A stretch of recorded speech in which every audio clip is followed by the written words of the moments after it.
It's been the driest winter and spring since the 1970s. The interesting thing about this one is it's quite a large expanse of England that's already in really dry conditions. So it could be it's pretty much the whole of England apart from the northwest is very dry. Could be quite wide-ranging, any restrictions that come in. 3 people, including a pilot, are reported to have been arrested in Greece in connection with the death of a British man who died in a helicopter accident after landing near Athens. It's understood he was struck by the tail rotor after getting out. The RMT union has called another strike by members on the London Underground in a long-running dispute over jobs and pensions. They'll walk out on August the 18th. A separate row with Network Rail and 14 operators around the country means only around 1 in 5 trains will run tomorrow. 66 Lloyds and Halifax bank branches are to close from October. The group says visits at those sites have fallen by 60% in the last 5 years on average. In the city, the FTSE 100 was unchanged at the close at 73.06. The pound buys $1.20 and €1.18. LBC weather, it'll be a clear and cool night. Tomorrow, cloudy with sunny spells and isolated showers developing inland and across the far north, a high of 23 degrees. From Global's newsroom for LBC, I'm Andy Ivy. This is LBC from Global, leading Britain's conversation. This is Cross Question. It is indeed 8 o'clock the time now. You're listening to me, Ben Kentish, in for Iain Dale tonight. With me in the studio for Cross Question tonight, Sarah Olney, Liberal Democrat MP for Richmond Park. Sarah, you also speak for your party on business and industrial strategy. Ash Sarkar is here, contributing editor at Novara Media. Also Sebastian Payne, Whitehall editor at the Financial Times and author of Broken Heartlands, A Journey Through Labour's Lost Britain. And Joe Armitage is here too, lead UK policy analyst for the political consultancy Global Counsel. Call 0345 6060 973. Tweet at LBC. Text 84850. Cross Question. Watch on Global Player. This is LBC. 0345 6060 973, the number to call to get your questions in. Lots of you doing that already. There are some slots on the board, so keep those calls coming. Let's go first up to Yeovil. Let's speak to Hannah. Hannah, hi. Hi, hello. Thanks for taking my call.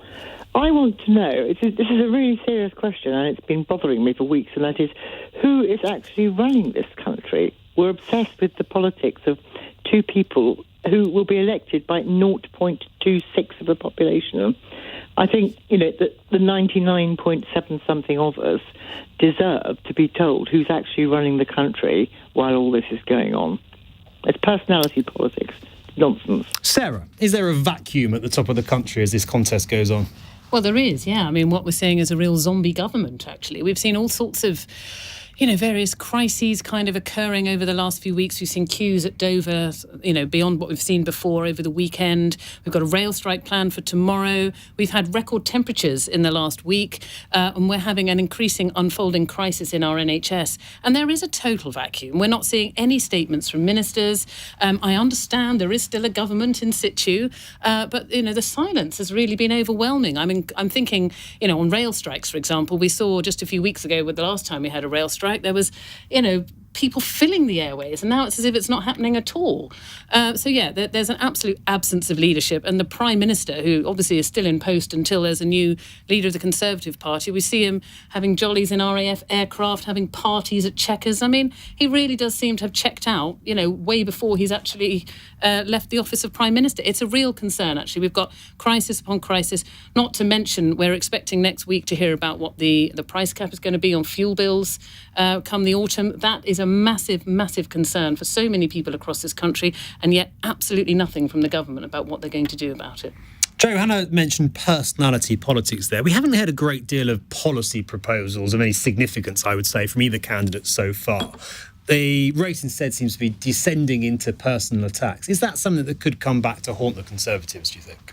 I think possibly. I think it was a bit more amicable last night, certainly the ending of the debate. But I think, in terms of the substantive policy detail, I don't know whether it's a deliberate decision from, some of the campaigns throughout this process not to set out detail, because the more detail you set out, you don't have a big civil service machine behind you to really substantiate it, and so you leave yourself open to criticism. But I think, there have been a few releases. The other day, I think Truss's campaign put out about 1,000 words on the enterprise zones, or I think she was calling them investment zones, that she wants to roll out that would emulate free ports. There's clearly a huge differentiation between the two candidates that's opening up on their approach with respect to the economy and fiscal policy. So I think there is beginning to be quite a lot. It's a shame, obviously the debate tonight, I think they were about to get into more detail and specificity. It's very sad, obviously, that presenter Kate, and best wishes to her. But I think they were going to get into some specificity, and maybe they will in the debate next week. Ash, what have you made of the race so far? I thought it was really depressing that the debate last night was so contentless in a really meaningful way. You had 10-15 minutes about Claire's accessories versus Prada, nothing on welfare, nothing on housing. And I think that it's quite dispiriting that if you're part of the 99% of the population who isn't a Conservative Party member, you're essentially a spectator. I mean, not even really a spectator, you're not even allowed on the terraces. And I think that speaks to a real sense of distance between ordinary people and politics at the moment. People are profoundly disempowered.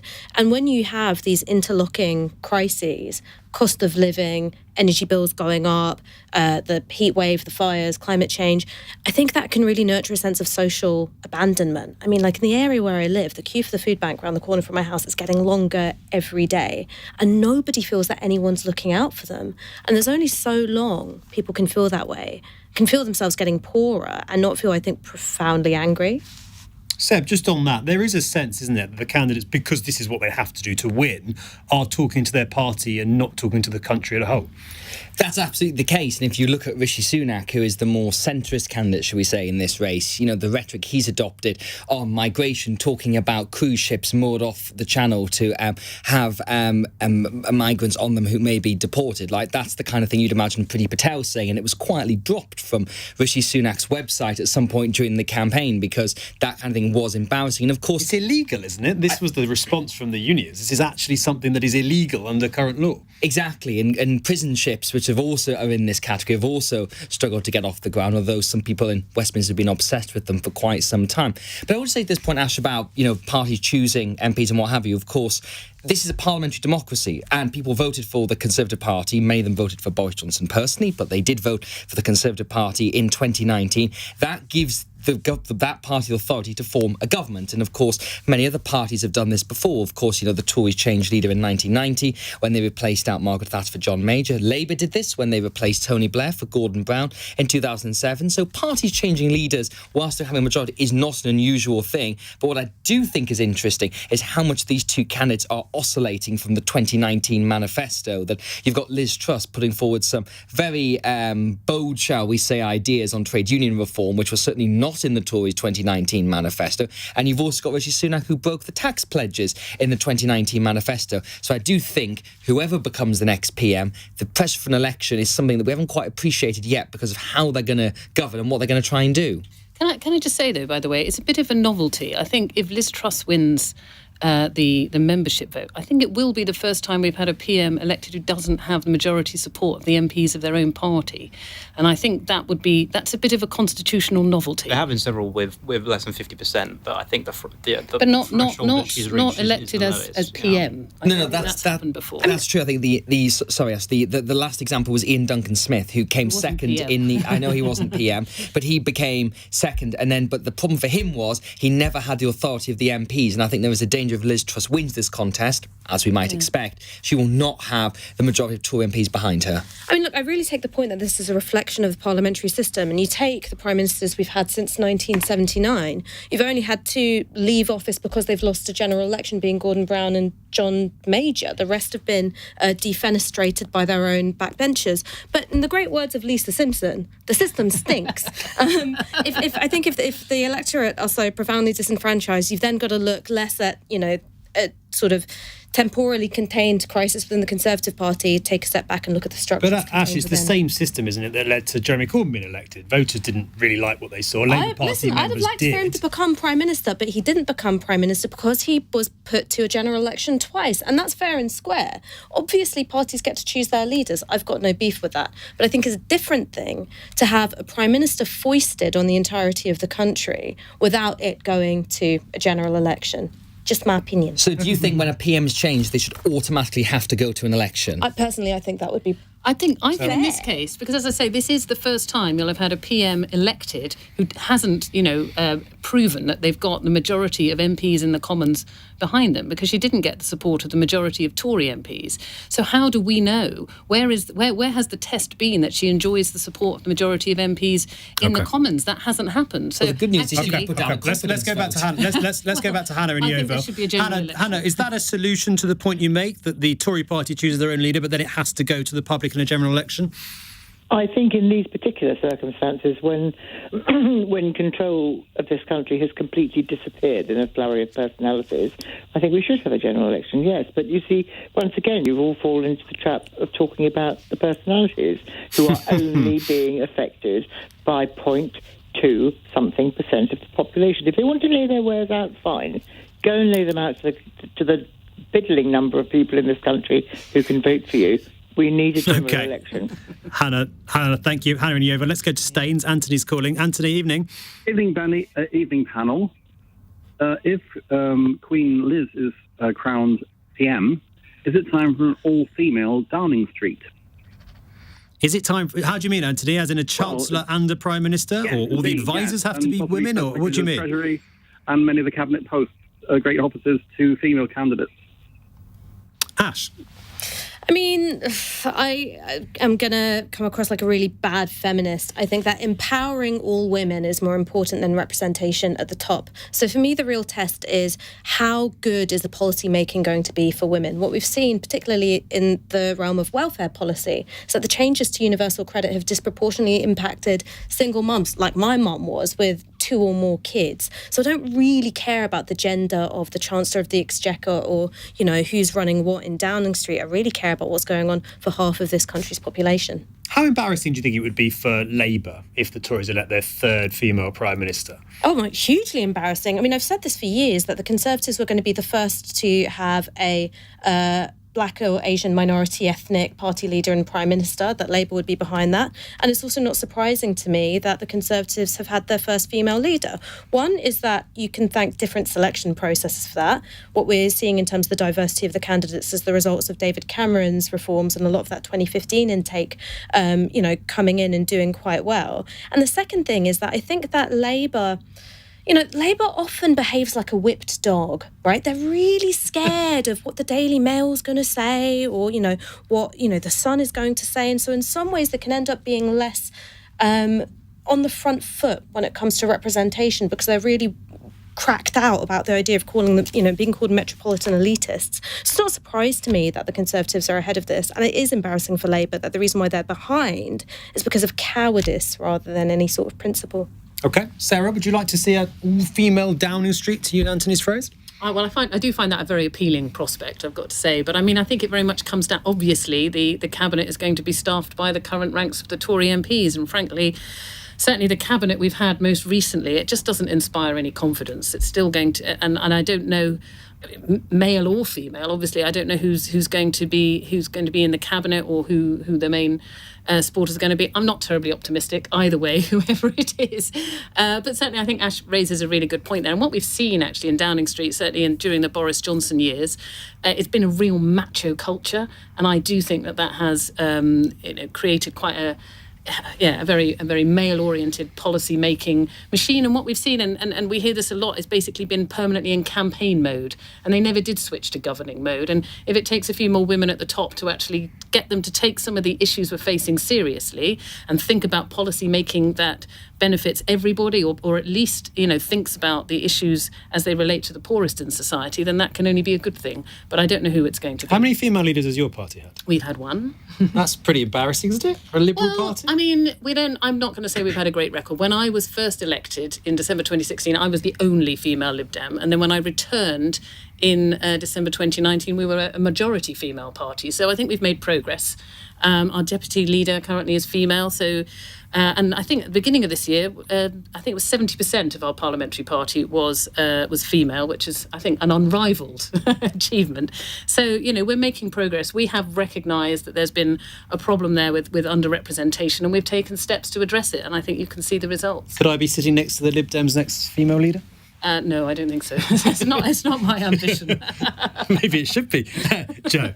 Yeah, well, I think the structure doesn't really allow for an all-female government in terms of the ministers. I think proportionally, I think it's about a third, or maybe even under, of the Parliamentary Conservative Party are female, and we didn't have positive discrimination at any point in terms of the cohorts that have been elected. Unlike I think the Labour Party in '97, I think they're called Blair's Babes, I think, I recall. And that's never really been something that has happened in the Conservative Party. So I think if you were to have a cabinet appointed on the basis of their gender, because there are so few women, I think, comparably in the Conservative Parliamentary Party, it would be quite difficult to make sure the best people that are most equipped to do the roles would be in the positions to do them.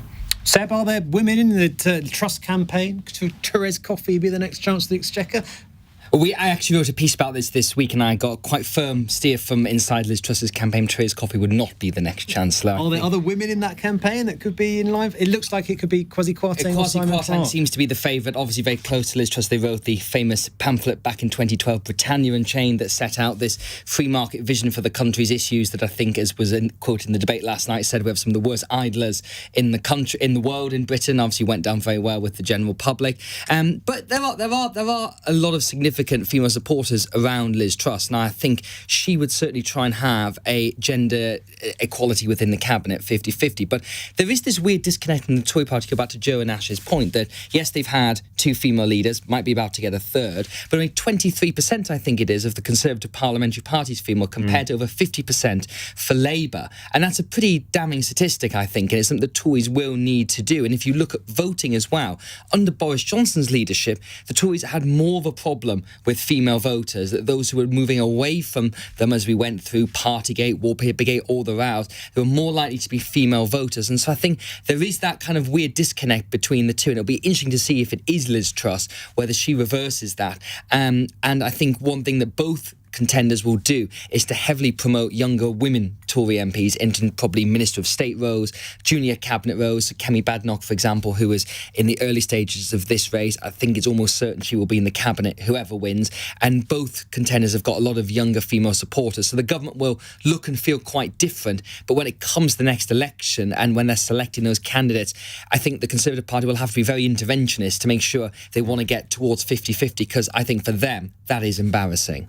OK, Anthony, back to you very briefly. Would you like to see an all-female Downing Street, to use your phrase? Yes.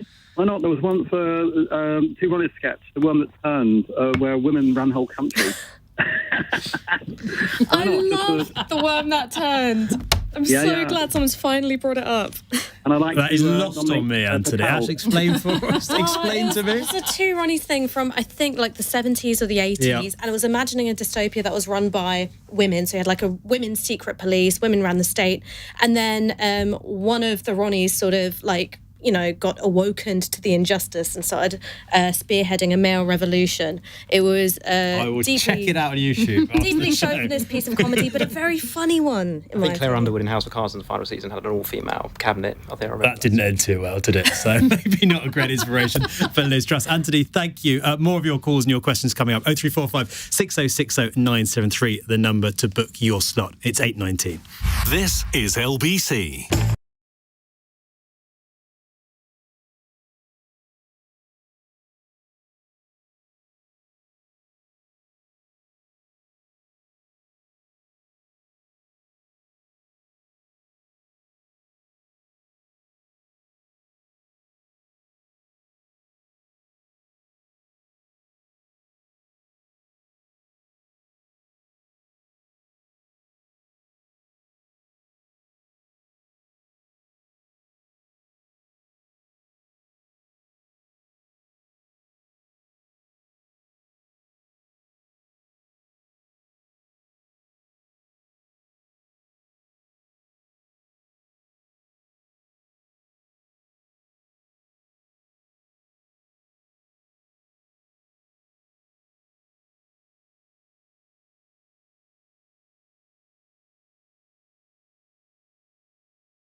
leading Britain's conversation. Cross Question. Tweet at LBC. John on text pointed out the Parliamentary Green Party are 100% female. Fair point, Joe. Let's go to, where should we go? Let's go to Leicester. Let's speak to Khaled. Khaled, evening. Evening, how are you doing? Okay. Good, thank you. How are you, sir? Not so bad. What's your question? Question to the panel is that this Rwanda policy that is there. What do the panel think of the Rwanda policy? I think it's ludicrous and preposterous and completely crazy to send people to Rwanda, whereby people are trying to get away from Rwanda, and we're taking in Rwandans from there on a threat of violence and a genocide. So what does the panel think of the Rwanda policy? Okay. Ludicrous, preposterous and completely crazy, says Khaled. Ash, do you agree? I would add to that cruel and inhumane, and I think it acts on the most sadistic emotions within the British body politic rather than the best ones of generosity and tolerance. When you've talked to people who've come here seeking asylum and they've had to take irregular routes because, of course, if you don't come from Ukraine, Hong Kong, Afghanistan, I think maybe there's one other country, there aren't legal, safe routes for you to take to claim asylum here. So if you're, say, from Iran and you've been in Calais for a while, some of the human stories there, they include an Iranian journalist who was obviously facing persecution, who couldn't find safe and legal route. He's been in Calais for ages. He has attempted to take his own life before, and all he wants to do is come here so that he can be reunited with his brother, get the kind of looking after that he needs and find some much needed safety. Are you telling me that that's somebody who deserves to be shipped off to Rwanda to be processed far away from any support network? I think if you tell these stories to the British public, you will find an empathy which is not activated by the general tenor of the political debate or the coverage in mainstream media. What would you like the government to do instead? If we can all agree that the small boat crossings need to stop, however that happens, because people are losing their lives in desperate circumstances. If Rwanda's not the answer, what would be? OK, no one's first choice is a dinghy across the channel. You're going to have safe and legal routes. You can set up processing from Calais. You can also monitor and process from right here in the UK, and we've done that before. I think we would also need to look at making some legislative changes. There's been some really nasty bits of policy introduced which make it harder to do that kind of stuff of reuniting families, of helping unaccompanied minors find their families. And I think it's those kinds of things that need to change. And I think that even without that legislative change, that we can all have a kinder, more humane conversation. Seb? The biggest problem with this idea is just, I don't really, the government's trying to deal with this small boats crisis for quite a long period of time. And the issue is they've tried all sorts of things and they've come up with this idea, and there is no metric that it's actually going to work, and it's going to cost so much money. I think Andrew Mitchell, the former International Development Secretary, said for the cost it's going to send just one person off to Rwanda, you could put them through Eton and Oxford and still have money left over to go shopping on Oxford Street. And I think, in a sense, that for me, I think, is the biggest issue, because I agree with what you said, Ben, that you do need to tackle this issue of people smuggling across the channel. You need to do it in a humane way, but I think there is a danger that if people feel we don't have control of our borders, that led to the rise of UKIP in the run-up to the EU referendum and the Brexit vote. I think a lot of that was this sense of just of having that control of people coming in and out of the border. And the defence the government's made of this is to say, we're trying to get back that control. But I don't see how this is going to do it.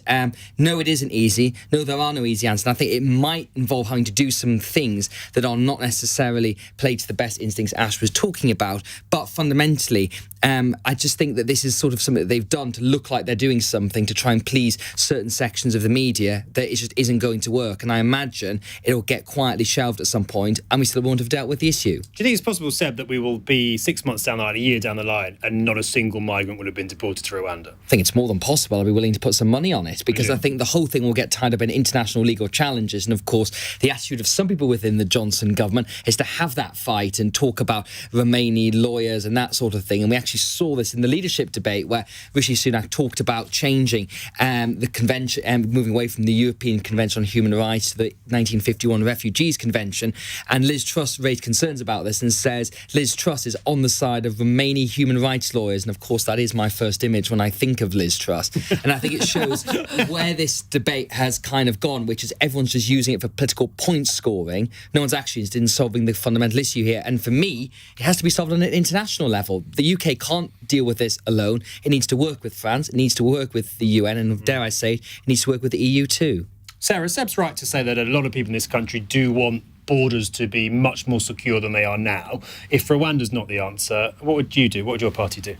Well, I mean, I think this whole policy is very much symptomatic of the Conservative government pretending a problem doesn't exist rather than actually dealing with it properly. So we have refugees and they from all over the world, and they emerge for different reasons. It could be war, as we're seeing in Ukraine. It could be they're suffering persecution or other reasons why they can't live in their homeland. You know, we're welcoming a lot of people from Hong Kong, for example, in my own constituency in Richmond Park. So they come to this country for all sorts of reasons, and I think it's really important that, you know, this sort of coming to this country and claiming asylum here is not illegal, and it's not made illegal because you came in a boat.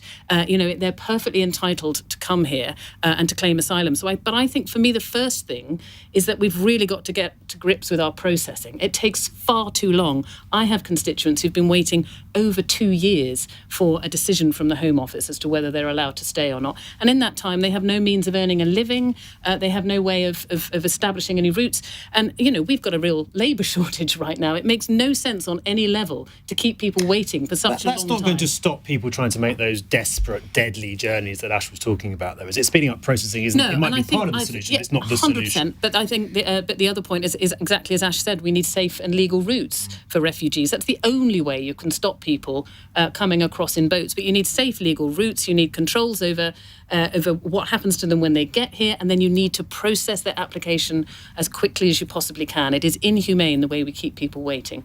Joe, is this just a gimmick? Is this political posturing from the government? Well, I think obviously in part it seems to be insoluble in terms of actually operationalising this and making it work. I mean, you can turn off components of the European Convention of Human Rights and the directly applicable side of the judgments the courts make in that regard, because of course it must be remembered that the UK courts, they did actually rule that the plane could leave the UK, and ultimately, you know, there was a directly applicable ruling from the court underpinning the ECHR that ruled against it. So I think you can solve that in terms of the legislation that's currently before Parliament, potentially, and there's a question about whether that policy is suitable or not. But I think ultimately it is going to go ultimately to what Seb was talking about. Maybe there's political space now in France. Obviously, Macron has been re-elected. He can perhaps negotiate in a bit more of a genuine way with the British government. Okay, thank you. Kelly, thank you for your question. Text here from Caroline in Cottingham. Does the panel think Keir Starmer ever intended to stick to his 10 leadership manifesto pledges?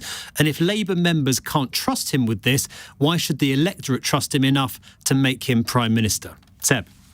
I remember speaking to somebody who was involved in Keir Starmer's campaign, and if you remember, he did 10 pledges, which very much echoed what was in the Labour's 2019 manifesto. And I recall this person saying to me, look at those 10 pledges, there's not a single one of those that will tie our hands when we've won this leadership. And that was proven to be exactly the case. And I think the fact is that Keir Starmer, I think, was probably misleading when he ran that leadership. He ran a platform of continuing what Mr Corbyn stood for, but promising to do it in a more professionalised way.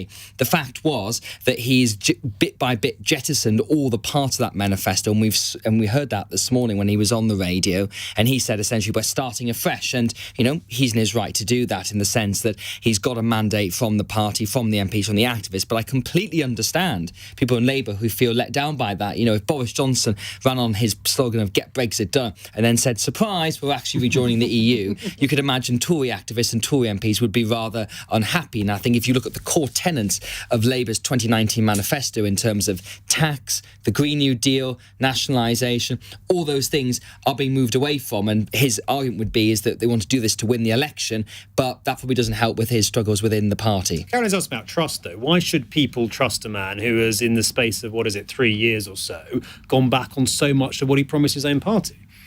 Well, that's a question for voters to look at, and whether they care about that or whether they care about his platform that he wants to win the election on. And the calculation, I think, by Mr. Starmer will be that people will care more about what Labour stands for. And of course, he came in and did that slogan under new management, and that couldn't have made it clearer. They'd moved on from the Corbyn era, and not least, of course, there was the report into anti-Semitism where he suspended the whip from Mr. Corbyn, which is still suspended at this time. It looks like he's never going to get that back.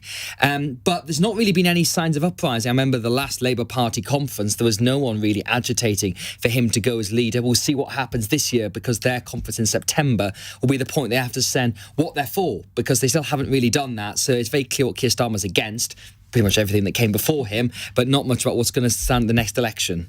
Ash, has he betrayed the base that elected him?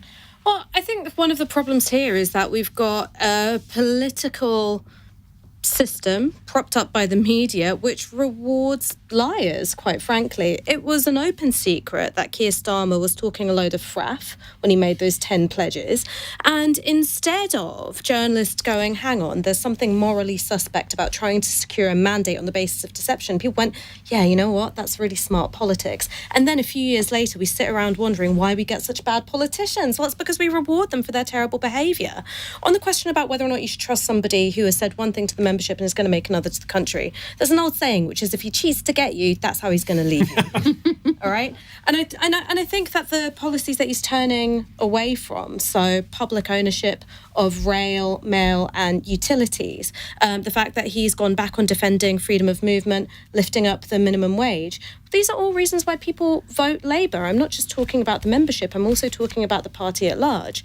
We've seen him doing the media round this week, and he has waffled and evaded on some really important questions, like, are you going to support public sector workers and having pay rises which keep up with inflation? And instead of saying yes because or no because, which people are free to agree or disagree with, he essentially went, oh, well, you know, there's a committee and they're going to make up their mind and I wouldn't necessarily want to get in the way.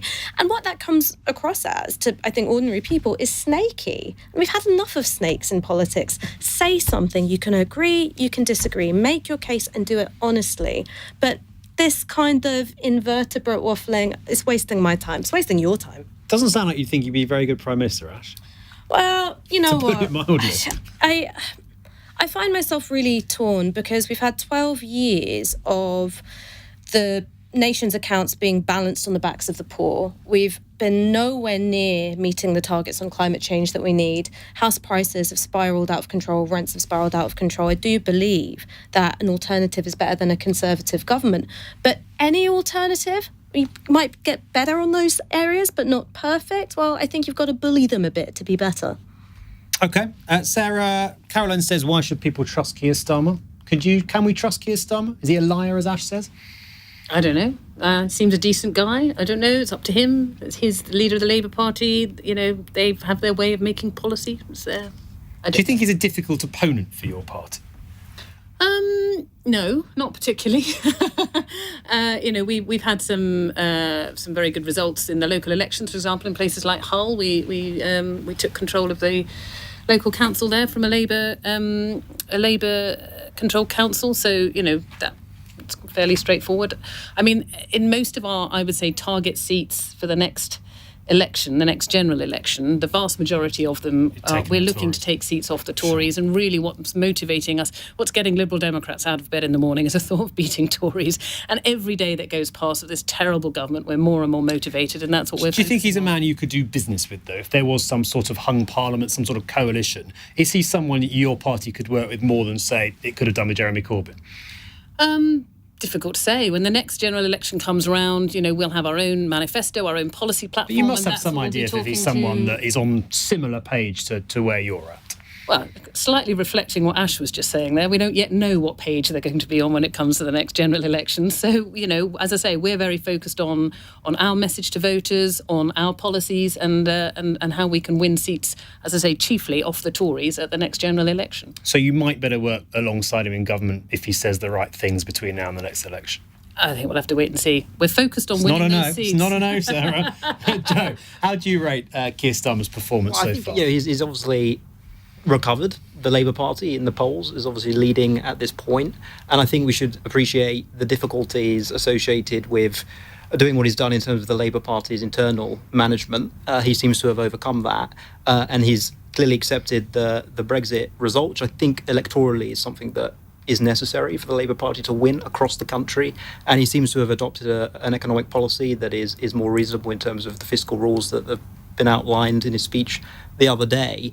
So I think he's on a good start. But I think to the point about, I mean, I do somewhat have some pity for sort of the Liberal Democrats and the Labour Party when it comes to the formulation of manifestos, because you have to have the activists and party members vote on what the content of those manifestos are, and that's not something that afflicts sort of the Conservative Party.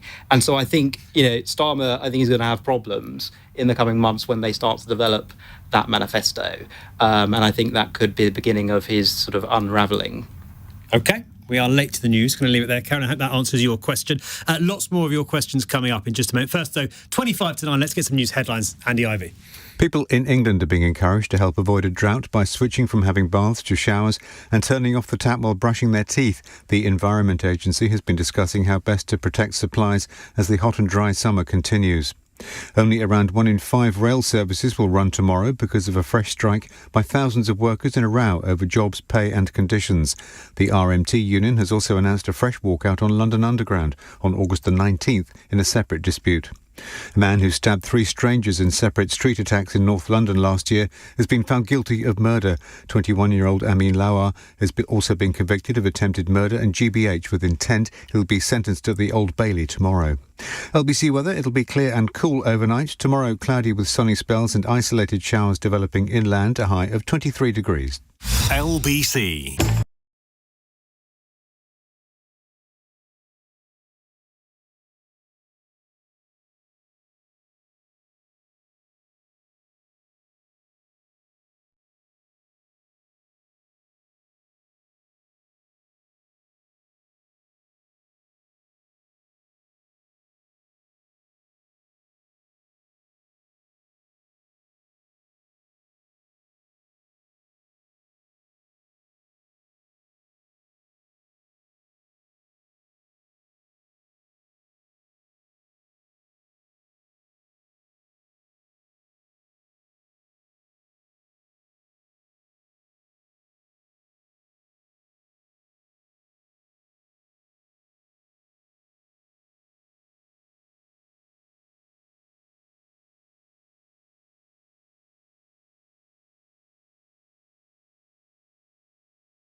Cross Question on LBC. Call 0345 6060 973.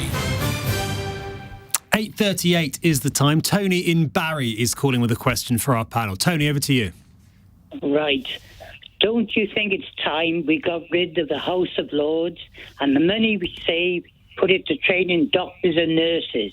Because, I mean, they got some lords there. It's a joke, isn't it? I mean, Botham, Cole came there running around 25 years ago, and he tried to buy that football team for billions of pounds. Okay, Tony, I think we've got the gist. Tony, thank you. Tony Barry. Sarah, is it time to abolish the House of Lords? Well, we would like to see an elected House of Lords, and really slimmed down as well. I can't remember. There's like over 800 at the moment, and Boris is obviously proposing to put I don't know how many more friends of his and people who've helped him and funded him and done goodness knows what else for him. So it really is making a bit of a mockery of the institution. I mean, in defence of the House of Lords, I would say there's some really good people in there. And in terms of actual proper scrutiny of the legislation, they probably do a better job on, in many ways than the House of Commons do, because it's also very party political in the House of Commons. So there is definitely a role for a second chamber, but it does need huge reform. And on to the point as well about training doctors and nurses, there's no doubt that right now one of the biggest issues facing our economy is a huge labour squeeze in every sector, in every part of our economy. And we're seeing it most of all in the public sector and particularly in the NHS. I think it's something like over 1 million vacancies. And we really cannot start to address the backlog we're experiencing. And of course, all of the knock-on impacts that has, all those people who can't work because they're waiting for, I don't know, hip replacement or something. It's a huge, huge drain on our economy at the moment. So it's really absolutely fundamental that we do address this workforce issue in the NHS. Joe, is an elected Lords the way to go? Lords and Baronesses now that you could probably use them all to solve the NHS staffing. Train them all as doctors and nurses. All be nurses and doctors. I'm not sure I want someone treating me, to be fair. I'd probably depart from... I'd probably depart from the notion that they ought to be elected, because I think you then have a problem in terms of competing legitimacies, because, you know, if you have one election before the other, the Commons versus the Lords, who's more legitimate at what juncture? And I think that can create problems. I mean, clearly, it's got to be down to the Prime Ministers themselves not appointing too many individuals. Obviously, people live longer, and so I think the House has ballooned in part because of that. But I think, you know, it is right. You know, it plays a very good role in terms of scrutiny. It would be good if people who have served in senior ministerial roles actually took the opportunity to serve in the Lords so that they could do more of that scrutiny work. But I think in the round, you know, it probably ought to stay as it is. Ash, should stay as it is. Do you agree? I mean, look, the big sell of an unelected House of Lords is that you're supposed to be getting people who are experts in their field and could bring something really special. And instead of seeing that, what we've got is a glorified universal basic income scheme where if you're a mate of the Prime Minister, you clock in, you get your 300 quid, job done, wear your ermine coat, get out. You have people who are being rewarded essentially for political services. There's a reason why Ian Austen's Lord. There's a reason why John Woodcock's a Lord. It's because they did a good job for Boris Johnson in the 2019 election. Then have people like Michelle Mone, who's, you know, God knows how much she's being investigated for, you know, various things. I don't think we're getting the best.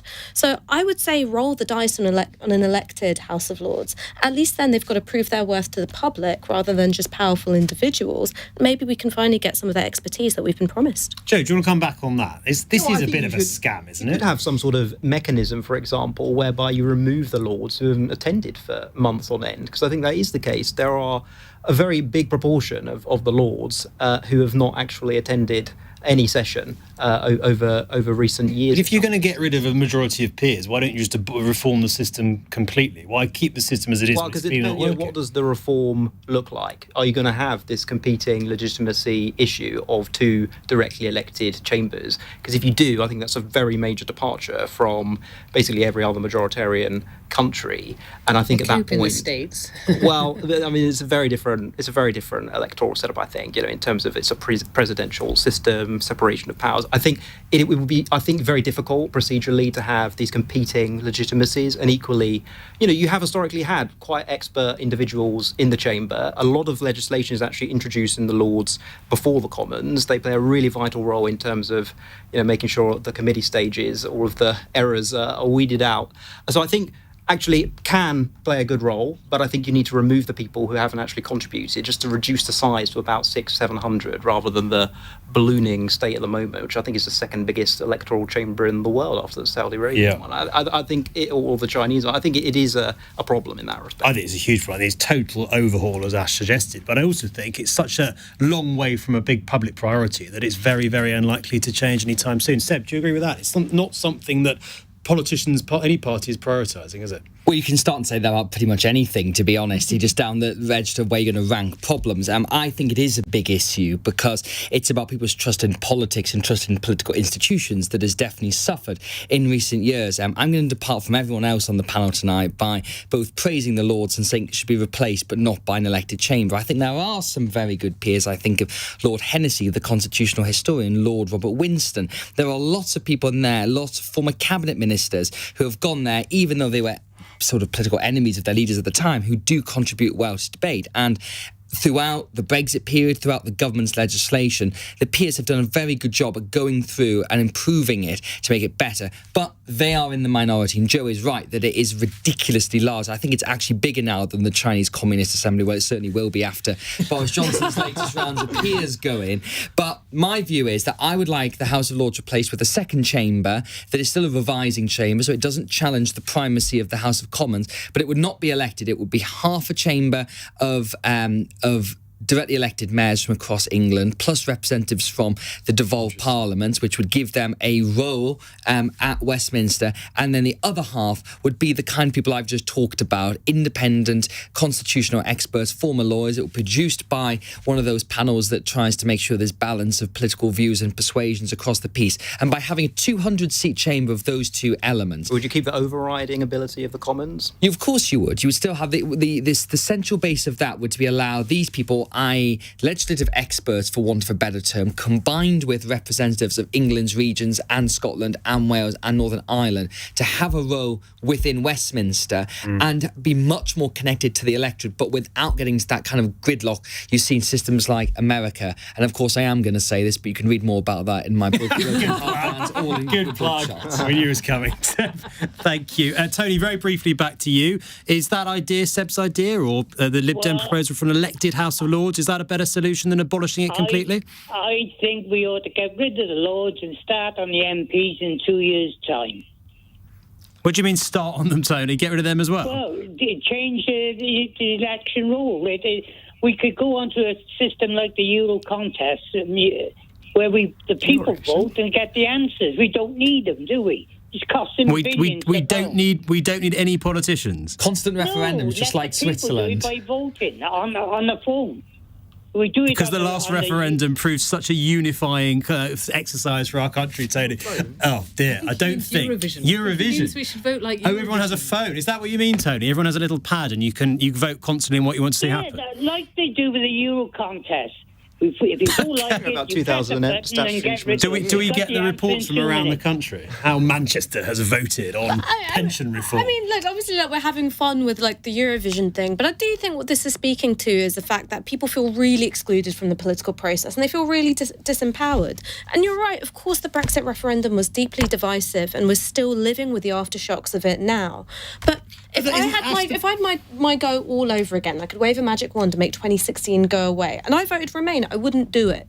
Because I actually think that it put a really serious choice in front of the British people and they took a decision, and I think people felt empowered by that overall, and I think that that's a good thing. One-off referendums on big constitutional changes, absolutely, but Tony's idea of kind of daily people don't have time, people go to work, people are too busy to worry about. That's why they elect politicians. Twitter, I don't think it's such a bad idea, but no, look, in all seriousness, I think that this is speaking to a feeling of disenfranchisement, and there are ways in which you can deal with that without daily voting like it's. We're running out of time. Thank you, Tony and Barry there. Coming up, more of your questions are going to go to James in a moment. First though, 8:47 the time.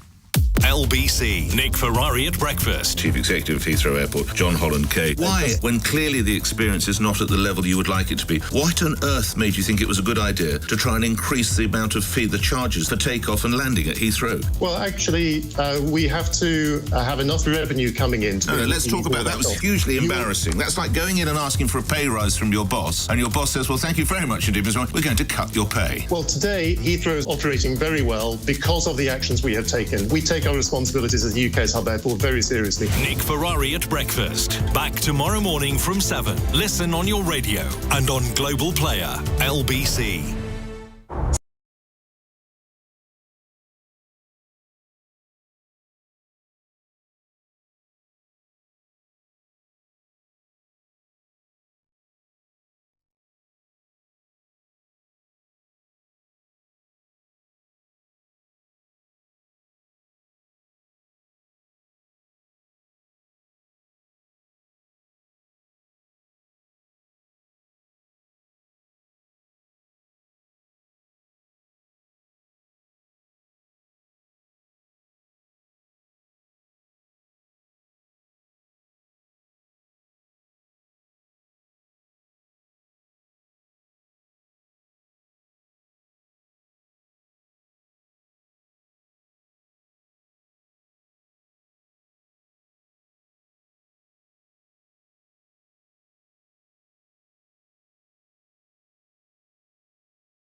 Cross Question on LBC.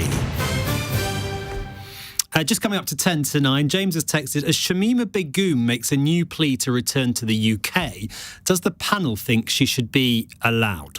Ash? I think that it's really obvious that she should face trial here. She's our problem. There isn't the kind of justice infrastructure where she is right now to deal with her. And I think that we've got a policing system, a criminal justice system, which is more than capable of dealing with her.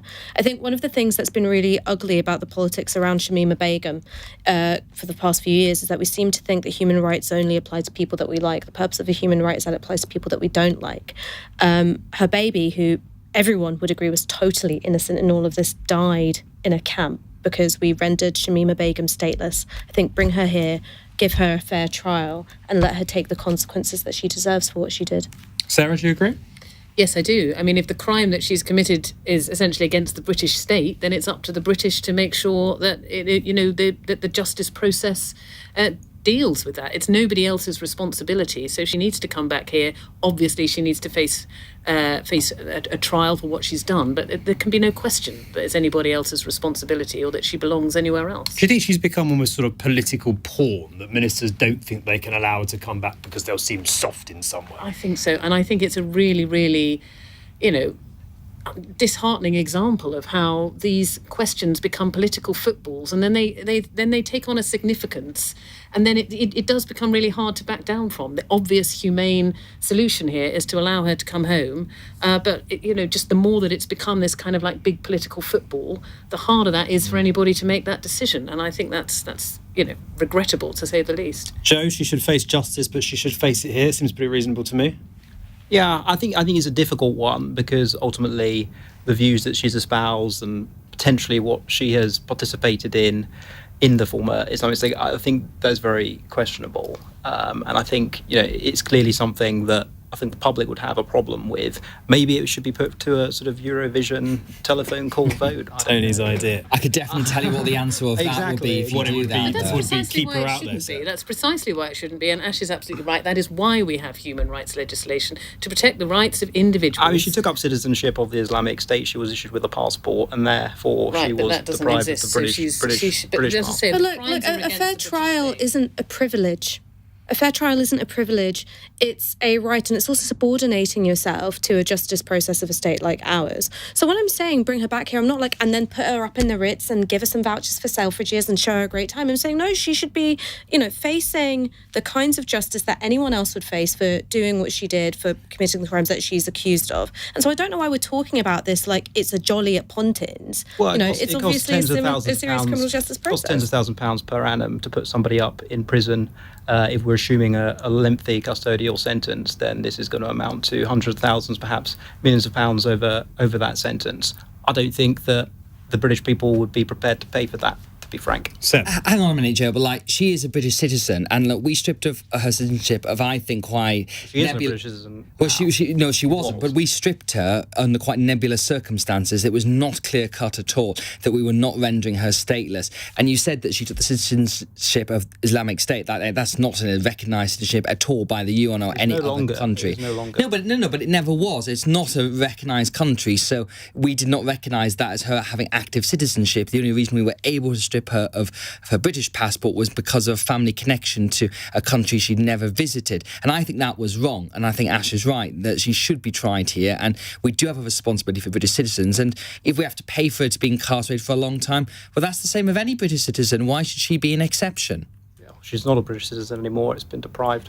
But the argument that you could strip her of her citizenship, which that her family has a connection to a different country that she's never been to, or they could have a connection to a different country, that could be the grounds to strip my citizenship. It makes people of colour, descendants of immigrants like me, effectively second-class citizens. You haven't engaged in the activities that she engaged in. But again, human rights aren't just for people that we like, they're also for people that we don't like. And can you not see that if you have a legal process which only would apply to people who have backgrounds like me, that creates a real feeling of precarity for people of colour, regardless of whether or not we've done I can see the argument, but obviously the distinguishing feature is that She did take up citizenship of a state. Of course, it wasn't recognised by the UN. I appreciate that. But, you're referencing an example with respect to yourself, where you haven't taken up citizenship in terms of the formalities. Lots of people have dual citizenship. Lots of British people go abroad and commit crimes. We don't strip them of their citizenship. Not of the Islamic State, which was responsible. But that was not a state. It's not a referendum. I appreciate under international law, it was not. But ultimately, the decision was made by the Home Office to suspend the citizenship, and therefore she is no longer entitled to the protections that British citizenship affords people. Okay. And I think that the majority of the population, by the way, would concur with that. But that's got nothing to do with it. The question is legality. I think we live in a representative democracy. It's got nothing to do with what the majority of the public, in this particular case, it's got nothing to do with what the majority of the public You wanted more democracy before, but not in this circumstance. This is a question of legality, though, and human rights. And as Ash has said very correctly, it's not. We don't only grant rights to people that we like, or even that obey the law. They exist regardless. Okay, let's move on. I want to squeeze in Chris in Richmond. Chris, your question to the panel. Evening to you. Good evening, panel. Good evening, Ben. If Liz Truss becomes the next Conservative Party leader and PM, is it Christmas come early for the Lib Dems and the Labour Party? Sarah, is it Liz Truss that you fear least out of her and Rishi Sunak?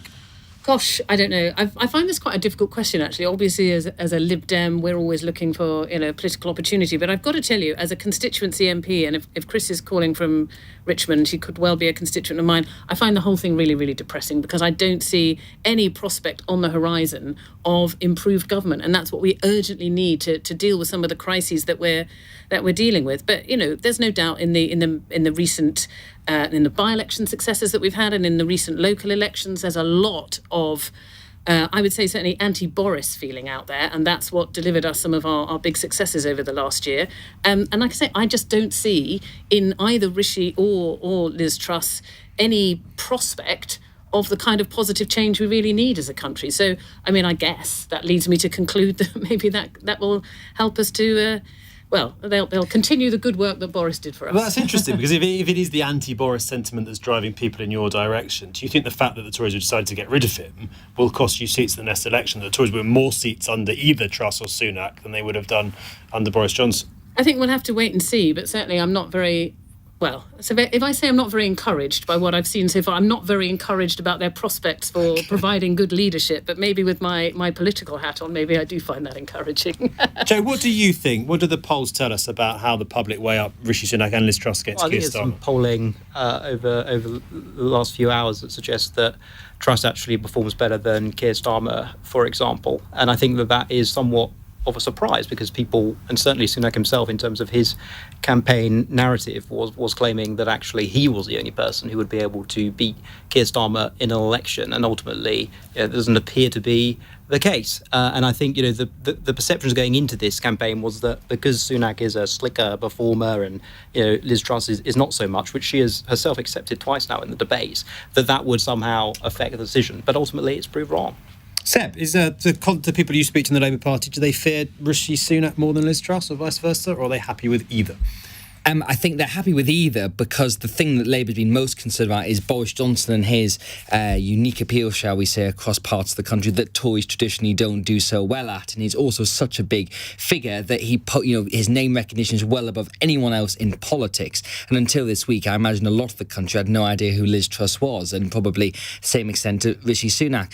What is interesting about the Tory leadership contest, though, is there's always this dictum that Conservatives just care about power, about winning the next election. And if you look at all the polls and the analysis about which person could best be Keir Starmer, the answer is Rishi Sunak. And that's the argument he keeps making to Conservative activists. They don't seem to care. They don't seem to be thinking about the next election. Instead, they're much happier sort of thinking about what makes them feel good ideologically, which is Liz Truss and the tax cuts. I think it's too early to say, to be honest, because the next election is now almost certainly, unless they're forced into an early one, they'll want to have it in 2024. Who knows what the economic situation will be, where Labour will be, and how those new leaders bed in. But I think for Liberal Democrats, I think Rishi Sunak would be a bigger challenge. Ash, briefly, if you would, is Liz Truss winning a good thing for Labour? Look, and never underestimate the talent Labour has for snatching defeat from the jaws of victory, but in October, we might be looking at $3,000 energy bills for the average UK household. We're going to have the broken promises of levelling up, which were, of course, really important for putting together that electoral coalition, which delivered an 80-seat majority. And Liz Truss doesn't seem to be that interested in keeping it together. Of course, she's going big on tax cuts, but where are her spending pledges? That's what helped get Boris over the line in 2019. Now, with all of Keir Starmer's limitations, doesn't answer questions very well. He's a bit of a waffler. He's incredibly boring. You know, Liz Truss, I don't think, is particularly sparky either. She always looks like she's just licked a hallucinogenic toad. Licked a hallucinogenic toad? Do you know what I mean? What's a hallucinogenic toad? If you have to ask him. I don't know. I miss all the references to that. Right, final question. Phil in Oxford texts. It's been announced today that Pulp are getting back together to perform a number of gigs in 2023. Which 90s group would you like to see get back together? Seb? Has to be Oasis. I saw their second last gig before they disbanded at the Sunderland Stadium of Light, and 5 seconds in, someone threw a bottle over me, which I thought was cider. It was a warmer, more disgusting liquid. I had the same thing at an Oasis gig. Ash? Okay, do I get a resurrection? Go on. TLC. Good shout. I want the follow-up to No Scrubs. Do you know who I'm going to see in the autumn? Who? Blue. Genuinely. Sarah? God, I spent most of the 90s listening to a band who were still together, actually, the Pet Shop Boys. They were still my favourite, and they did the most amazing Glastonbury set this year. So they're still going, aren't they? That's what I'm saying. It's not a so comeback. I know, but it's Westlife are doing a tour if you're interested. But anyway, Joe. I must admit, I'm not particularly interested in music. Come on. I'm too young, maybe, as well. I mean, I'm born in Very Westlife. mid-90s. I'll make you a playlist, it'll be fine. Okay, thank you to all our panellists. Thank you to Seb, Ash, Sarah and Joe. Coming up after the news, a new study today finds that drinking alcohol has increased massively since COVID struck, with potentially fatal consequences. What's your experience with booze? Have you found things much harder in that area since the pandemic? And how worried should we be about this? It's 9 o'clock. On your radio, on Global Player, and Play LBC. leading Britain's conversation. This is LBC. From Global's newsroom, there's a warning a drought is now very likely in parts of England and Wales after the driest year so far since 1976. A temporary hosepipe ban is being introduced in the Isle of Man from Friday. Ruth Hancock is a vegetable farmer from Devon who's doing everything she can. I'm having to prioritise